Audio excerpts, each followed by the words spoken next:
Hello दोस्तों, आप सभी का स्वागत है मेरे इस यूट्यूब चैनल पर।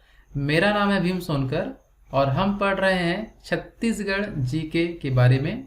और छत्तीसगढ़ जीके का यह हमारा क्लास नंबर 19 है।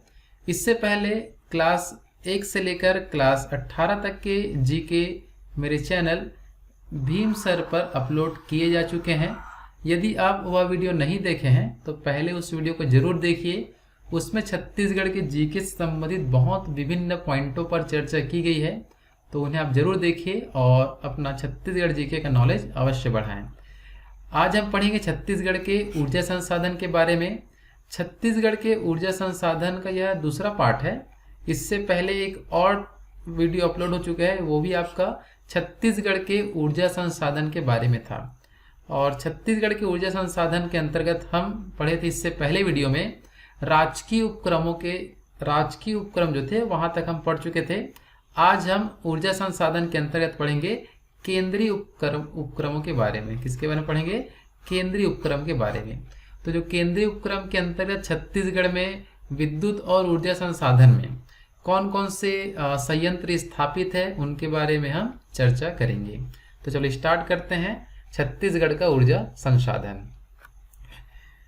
टॉपिक को चालू करने से पहले कुछ नोटिस है। जैसे कि आपको हमेशा की तरह बताता हूं कि कैरियर एकेडमी दल्ली राजरा द्वारा एमसीक्यू ऑब्जेक्टिव टेस्ट प्रोग्राम प्रारंभ किया गया है।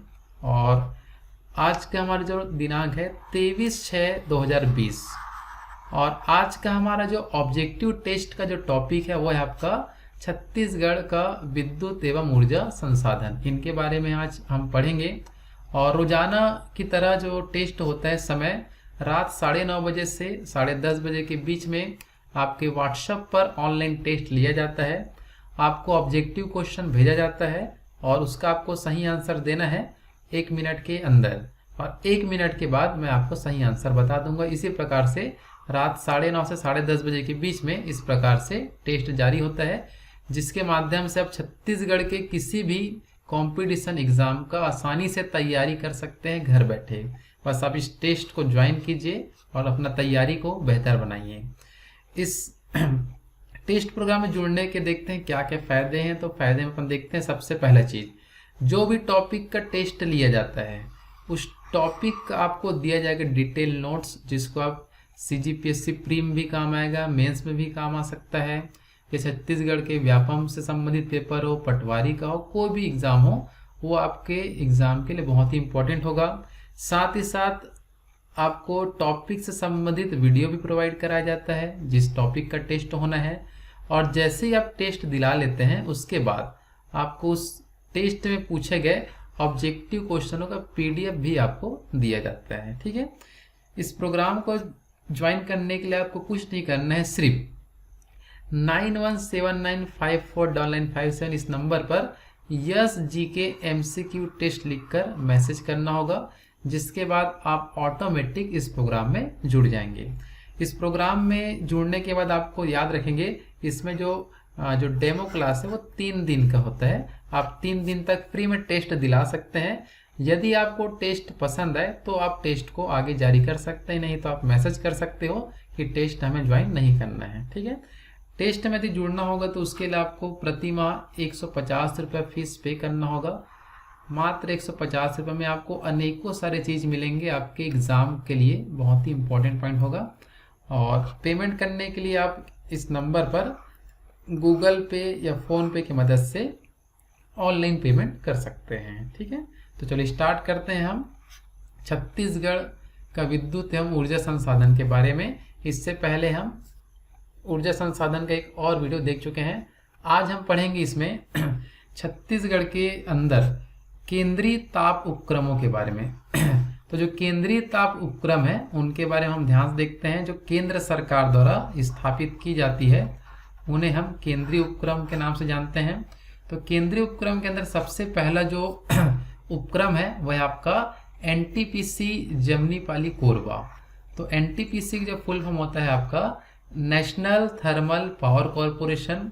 तो एनटीपीसी के द्वारा आपका जो जमनीपाली स्थान है कोरबा के अंतर्गत, वहाँ ताप विद्युत संयंत्र का स्थापना किया गया है। आप देख सकते हैं नक्शे में, यहाँ पास आपका कोरबा है, यहाँ आपका है एनटीपीसी, यहाँ पास आपका क्या है एनटीपीसी। तो जमनीपाली कोरबा में एनटीपीसी का स्थापना किया गया था आपका 1978 में। एनटीपीसी जमनीपाली में उत्पादन प्रारंभ हुआ है आपका 1983 से। यहाँ अपन बात करें विद्युत उत्पादन क्षमता की तो आपका ये है 2600 मेगावाट यहाँ विद्युत उत्पादन होता है। कुछ विशेष पॉइंट का अपन बात करें तो यह एक सार्वजनिक उपक्रम है और इसे जर्मनी के सहयोग द्वारा स्थापित किया गया था। किसके सहयोग से? जर्मनी के सहयोग से स्थापित किया गया था। तो ये इतना आपको याद रखना है, जो बहुत ही इंपॉर्टेंट पॉइंट है आपका जर्मनी शब्द आपको याद रखना है। एनटीपीसी जमनीपाली, देखो जमनीपाली ज से स्टार्ट होता है और ज से आपका जर्मनी आता है, तो आपको आसानी से ये याद हो जाएगा। ठीक है, चलो आगे बढ़ते हैं। नेक्स्ट हमारा केंद्रीय उपक्रम के अंतर्गत है आपका एनटीपीसी सीपत बिलासपुर के बारे में। तो एनटीपीसी सीपत बिलासपुर आप देख सकते हैं, यहाँ पर से आपका बिलासपुर जिला, यहाँ पर से आपका एनटीपीसी सीपत बिलासपुर। इसकी जो स्थापना हुआ था आपका वर्ष 2002 में हुआ था। उत्पादन प्रारंभ हुआ था वर्ष 2008 में। यहाँ की क्षमता का बात करें तो 2980 मेगावाट यहाँ विद्युत उत्पादन की जाती है। और सबसे इम्पोर्टेंट जो आईएमपी है आपके लिए वो है आपका यह सुपर क्रिटिकल बॉयलर तकनीक, सुपर क्रिटिकल बॉयलर तकनीक पर आधारित देश का पहला संयंत्र है। ये आपको याद रखना है, ये भी आपका बहुत बार एग्जाम में पूछा जा चुका है कि सुपर क्रिटिकल बॉयलर तकनीक पर आधारित पूरे देश का पहला संयंत्र पूछे तो आपको क्या बताना है? एनटीपीसी सीपत बिलासपुर का नाम आपको मुख्य रूप से बताना है। ठीक है, चलो आगे बढ़ते हैं। केंद्रीय उपक्रम के अंदर हम नेक्स्ट पॉइंट देखेंगे एनटीपीसी लारा के बारे में।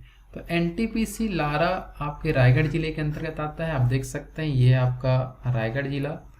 तो रायगढ़ जिले में हम बात करें तो ये उसको बोलते हैं एनटीपीसी, यहाँ भी है आपका जिसका एनटीपीसी लारा। इसके अलावा आपका कोरबा में भी आपका एनटीपीसी है और बिलासपुर में भी आपका एनटीपीसी का संयंत्र है। तो ये तीनों जिलों में आपका एनटीपीसी का संयंत्र आपका स्थापित है। ठीक है, अगर नाम का बात करें तो बिलासपुर वाले को हम बोलते हैं एनटीपीसी सीपत, कोरबा वाले को बोलते हैं हम एनटीपीसी जमनीपाली और रायगढ़ वाले को कहा जाता है एनटीपीसी लारा। ठीक है, तो एनटीपीसी लारा का जो उद्घाटन हुआ था वो हुआ था आपका वर्ष 2013-14 में। अभी पूर्ण रूप से बना नहीं है ये। इसकी उत्पादन क्षमता बताई गई है 4000 मेगावाट की। तो एनटीपीसी का भविष्य में सबसे बड़ा संयंत्र कौन है पूछा जाएगा तो आपको क्या बताना है? एनटीपीसी लारा, क्योंकि यहाँ 4000 मेगावाट तक का विद्युत उत्पादन किया जाएगा। अगर अपन विशेष का पॉइंट देखें तो यह अभी निर्माणाधीन है, पूर्ण रूप से नहीं बना है, इतना आपको यहाँ से याद रखना है। ठीक है, नेक्स्ट अपन केंद्रीय उपक्रम के अंतर्गत जो हमारा चौथा पॉइंट है वो है आपका एनएस पावर कॉरपोरेशन। क्या आपका एनएस पावर कॉरपोरेशन, ये भी केंद्र सरकार द्वारा स्थापित किया गया है। और कहाँ स्थापित किया गया? तो ये आपको स्थापित किया दुर्ग में। आप देख सकते हैं यहाँ आपको ये है दुर्ग जिला, यहाँ आपका स्थापित है आपका एनटीपीसी द्वारा स्थापित एनएस पावर कॉरपोरेशन। तो अगर अपन एन का बात करें तो एन से आता है आपका एनटीपीसी और एस से आता है आपका सेल। इसलिए अपन यहाँ पर देखो बताया गया है यह एनटीपीसी और सेल का संयुक्त उपक्रम है। क्या आपका एनटीपीसी और सेल का क्या है? संयुक्त उपक्रम है। और ये है कहाँ पास बोलेंगे तो आपको जो भिलाई स्टील प्लांट है भिलाई में, वहाँ इसको स्थापित किया गया है। इसकी क्षमता का बात करें तो 574 मेगावाट इसकी उत्पादन क्षमता है। इतना आपको यहाँ से याद रखना है। ठीक है, तो केंद्रीय उपक्रम के अंतर्गत हम 3 तो एनटीपीसी का देख लिए जो आपका बिलासपुर में था, कोरबा में था और रायगढ़ में था। और एक हम देख लिए केंद्रीय उपक्रम को जिसको बोलते हैं एनएस पावर कॉरपोरेशन। ठीक है, नेक्स्ट हम आगे बढ़ते हैं। तो ये हमारा हो गया। इससे पहले इससे पहले वाली वीडियो में हम पढ़े थे पूरा राजकीय उपक्रमों के बारे में। पूरा क्या पढ़े थे हम? राजकीय उपक्रमों के बारे में। और इस वीडियो में हम पहला स्टार्ट किए हैं जो था आपका केंद्रीय उपक्रम। तो अगर राजकीय उपक्रम वाला टॉपिक नहीं देखे होंगे तो आप इससे पहले वाली वीडियो में आप जाके देख सकते हैं। वीडियो को देखने के लिए आपको सिर्फ आपको YouTube के अंदर आपको केवल भीम सर, क्या लिखना है? केवल भीम सर लिख के सर्च करना होगा उसके बाद मेरे द्वारा अपलोड किए गए पूरे वीडियो आप आसानी से देख पाएंगे मेरे चैनल में जाकर। ठीक है, तो चलो स्टार्ट करते हैं आगे। नेक्स्ट हमारा पॉइंट है छत्तीसगढ़ का गैर परंपरागत ऊर्जा संसाधनों के बारे में। तो छत्तीसगढ़ का जो गैर परंपरागत ऊर्जा जो संसाधन है उसमें सबसे पहला है आपका पवन ऊर्जा संयंत्र। पवन ऊर्जा संयंत्र का बात करें तो इसको स्थापित किया गया था आपका बालोद जिले में। कहाँ स्थापित किया गया था? बालोद जिले में इसकी स्थापना किया गया था। क्वेश्चन बहुत बार आता है कि राज्य का पहला पवन ऊर्जा संयंत्र कहाँ स्थापित किया गया है, तो ये बहुत, जैसे कि आपका सीजी पीएससी में पूछा गया है, सीजी व्यापम में पूछा गया है, ये क्वेश्चन बहुत बार आपको दे चुका है। ठीक है, अगर हम बात करें कि इसका स्थापना हुआ कब है, तो 1991 में पवन ऊर्जा संयंत्र का स्थापना हुआ है। इसका अपन विशेष पॉइंट देखें तो इसमें लिखा है राज्य में सर्वप्रथम पवन ऊर्जा संयंत्र बालोद के शासकीय महाविद्यालय में लगाया गया था। ये आपको याद रखना है, जो वर्तमान में बंद हो चुका है। वर्तमान में क्या हो चुका है? बंद हो चुका है, स्थापित नहीं है। ठीक है, तो गैर परंपरागत में ये पहला था अपना। परंपरागत में दो आते हैं, जिसमें से एक था आपका तापीय ऊर्जा के बारे में और एक था आपका जल संबंधी जलीय विद्युत संयंत्र के बारे में। ठीक है, तो ये दो अपन देख चुके हैं। और अभी गैर परंपरागत में मतलब तापीय विद्युत और जल विद्युत के अलावा जो भी विद्युत उत्पादन का संसाधन है उन्हें हम गैर परंपरागत ऊर्जा के अंतर्गत लेते हैं। ठीक है, तो गैर परंपरागत में पहला क्या था अपना पवन ऊर्जा संयंत्र के बारे में आपको इतना महत्वपूर्ण आपको याद रखना है। ठीक है, नेक्स्ट आगे बढ़ते हैं। नेक्स्ट हमारा है भोरमदेव को जनरेशन के बारे में। तो भोरमदेव को जनरेशन जो कहाँ है बोलेंगे तो आपका कवर्धा के अंतर्गत है। कहाँ है आपका? कवर्धा, आप देख सकते हैं कवर्धा को ही कहा जाता है आपका कबीरधाम। तो ये जो कबीरधाम आपको दिख रहा है यहाँ है आपका भोरमदेव को जनरेशन। इसका स्थापना किया गया था आपका वर्ष 2006 में।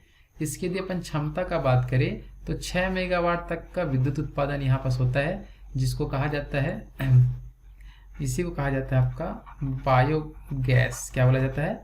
बायोगैस विद्युत संयंत्र। क्या बोलते हैं? बायोगैस विद्युत संयंत्र। आपको यहाँ से याद रखना है। ठीक है, और यदि बायोमास पूछे, क्या पूछे आपका? बायोमास, तो आपको बताना है ये धमतरी वाला। ठीक है, लेकिन एग्जाम में आता है बायोगैस विद्युत संयंत्र कहाँ स्थापित है, तो आपको क्या बताना है? भोरमदेव के अंदर। ठीक है, स्थान कवर्धा, स्थापना 2006, कितना मेगावाट? 6 मेगावाट। विशेष अपन पॉइंट बात करें तो यहाँ पर गन्ने की भूसी से विद्युत उत्पादन किया जाता है, ये आपको याद रखना है। ठीक है, गैर परंपरागत में हमारा जो तीसरा जो है वो आपका है धमतरी बायोमास संयंत्र। क्या है? धमतरी बायोमास संयंत्र। तो धमतरी बायोमास संयंत्र धमतरी जिले में स्थापित है। नक्शे हम देख सकते हैं, ये आपका धमतरी जिला तो इसमें नहीं दिया है, तो आप ये बालोद के जस्ट बगल में ये जो दिख रहा है यहाँ पास आपका धमतरी जिला। ठीक है, आगे हम पॉइंट देखते हैं। तो इसकी जो स्थापना हुआ था 2014-15 में इसका स्थापना किया गया था। उत्पादन क्षमता का बात करें तो 310 मेगावाट इसकी उत्पादन क्षमता है। और यहाँ हम बात करें तो यहाँ आपका धान की भूसी से, किससे? आपका धान की भूसी से विद्युत उत्पादन किया जाता है आपका बायोमास संयंत्र में।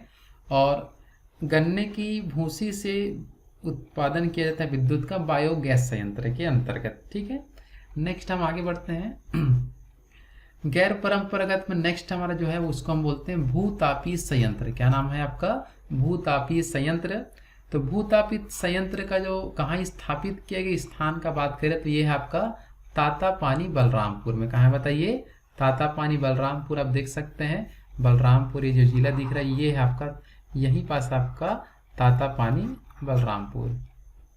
यहाँ आपका भूतापीय संयंत्र स्थापित किया गया जिसके माध्यम से 30 मेगावाट तक का विद्युत उत्पादन यहाँ पर किया जाता है। विशेष हम पॉइंट देखें तो बलरामपुर के तातापानी क्षेत्र में गर्म जल का स्रोत होने के कारण यहाँ अमेरिका की जियोथर्मल कंपनी द्वारा भूगर्भिक ताप विद्युत इकाई की स्थापना हेतु राज्य सरकार से अनुबंध किया है। मतलब यहाँ पर जो संयंत्र लगा है वो किसके द्वारा लगाया गया है? अमेरिका के द्वारा स्थापित किया गया है, जिस जो है आपका जियोथर्मल कंपनी की द्वारा। ठीक है, तो जियोथर्मल जो है उसके द्वारा यहाँ पास विद्युत का उत्पादन किया जाएगा, जो कहाँ की कौन से देश के द्वारा स्थापित की जाएगी यहाँ, तो अमेरिका के द्वारा। ठीक है, अगर हम बात करें तो देश का जो प्रथम जियोथर्मल पावर स्टेशन लद्दाख जिले में स्थित है। लद्दाख जिले का जो पूर्गा घाटी है वहाँ ये स्थापित किया गया है, और लद्दाख अभी वर्तमान में केंद्र शासित प्रदेश के अंतर्गत आता है।